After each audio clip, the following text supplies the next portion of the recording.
کراچی کے علاقے عائشہ منزل میں تجاوزات کے خلاف کارروائی کی گئی ہے، جہاں عوامی شکایات پر متعدد تجاوزات ضبط کر لی گئی ہیں۔ مزید آپریشن کی تفصیلات جانیں گے ڈان نیوز کے نمائندے عاصم خان سے۔ عاصم بتائیے۔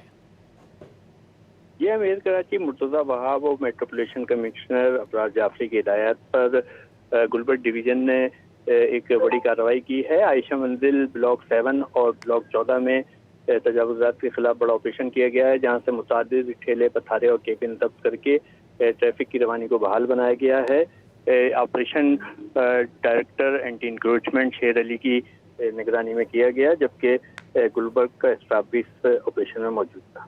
بہت شکریہ عاصم خان ان تفصیلات کے لیے۔